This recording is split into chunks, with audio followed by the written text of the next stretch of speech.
Now, Chapter 8, A Masterclass in Grief, Part 3. Time moved, as it always does, without asking permission, without waiting for anyone to catch up. By 2010, the sharpness of grief had softened into something quieter within the Crystal household. Not gone, never gone, but adjusted.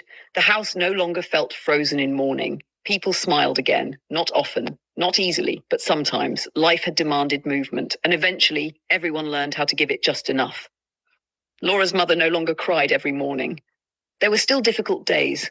Days when a photograph appeared unexpectedly while cleaning. Days when a favorite song played on the radio. Days when she passed a mother pushing twins in a stroller. Those days were harder. Those days brought everything back. The ache, the loss, the endless wondering about what might have been. Sometimes she imagined Laura holding two little girls. She imagined birthday parties, school uniforms, family holidays, simple moments that should have existed, moments that had been stolen before they ever had the chance to happen. On those days, she would sit quietly and allow herself to remember, not because it helped, but because forgetting felt worse. Laura's father changed too. The grief remained, but it no longer consumed every moment. He spent less time sitting alone, more time engaging with the world around him. Yet there were moments when sadness found him unexpectedly, a passing thought, a familiar laugh from someone across a crowded room, a memory that appeared without warning. And suddenly he would be reminded that his daughter was gone, not traveling, not distant, gone. The finality of it still felt impossible some days, even after all those years, and Sharon watched. Because while everyone else learned how to live with the loss, she never stopped trying to understand it. The questions never disappeared, they simply matured alongside her. At 12 years old, grief had been emotional. At 16, it became analytical. She found herself revisiting details, examining conversations, remembering things she had once overlooked. Small things, tiny inconsistencies, moments that seemed insignificant at the time, yet somehow refused to leave her alone. She remembered Kevin's account of the storm, the urgency, the tragedy, the helplessness. She remembered how everyone accepted it immediately, how nobody challenged it, how nobody asked for proof, because grief rarely demands evidence. Grief wants comfort, and Kevin had provided exactly that. Still, something about it bothered her. Not enough to accuse, not enough to confront, but enough to wonder. And wonder has a way of growing when it is left alone. One evening they sat around the dining table. Dinner had ended. The dishes were cleared. The house was unusually quiet. Conversations drifted lazily from one subject to another until Sharon spoke. There should have been more. Her parents looked at her. Her mother frowned slightly. More what? Sharon hesitated, searching for words. More information. The room grew still. Her father leaned back in his chair. What do you mean? She looked down briefly before answering. I mean, there should have been news reports. Neither parent responded immediately. There should have been articles. Silence. There should have been something. Her mother exchanged a glance with her father. A storm happened, her mother said softly. We know that. Sharon nodded, but her expression remained thoughtful.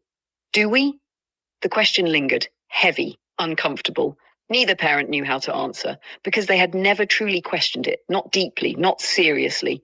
The explanation had arrived during the worst moment of their lives, and grief had accepted it because the alternative required energy they did not possess, accepted it because believing was easier than investigating, accepted it because Kevin had looked devastated, and devastated people are rarely treated like suspects. The conversation moved on eventually, but the question remained, floating quietly in the space between them. Do we? It would not be the last time Sharon asked herself that. Meanwhile, Kevin continued his role without fault, without error, without deviation, a man who had lost everything, a man who had endured, a man who had remained, a man who had mastered the art of grief so completely that no one thought to look beyond it. He attended family gatherings, visited birthdays, shared memories, accepted sympathy, and continued building trust, year after year, brick by brick, until his place within the Crystal family felt permanent, unquestionable, secure. He knew exactly how they saw him, the widower, the survivor, the man carrying heartbreak with dignity. And because he understood the role, he never strayed from it, not once, not publicly, not privately, not even when nobody appeared to be watching. Because consistency creates credibility, and credibility creates protection. By the beginning of 2011, life seemed settled, predictable, almost peaceful.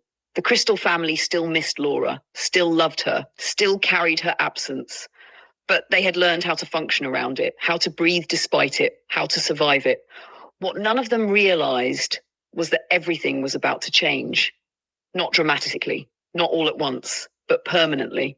Because somewhere beyond the reach of their understanding, preparations were already being made. A woman, 2 children, a carefully crafted story, a perfectly timed introduction, everything positioned exactly where it needed to be. Everything arranged to fit seamlessly into the life Kevin had spent years protecting. And soon, that new chapter would arrive. A woman named Tracy Allison, 2 identical twin girls named Sierra and Ciara, and a coincidence so extraordinary that it should have raised alarms immediately. But grief has a way of blinding people, especially when the truth is standing directly in front of them. The past, the one buried beneath silence, deception, and ashes, was beginning to move. Slowly, quietly, almost invisibly, one step closer to being seen, one step closer to being questioned, one step closer to the truth. And for the first time since 2006, the foundation beneath Kevin John's perfect story was about to experience its first crack.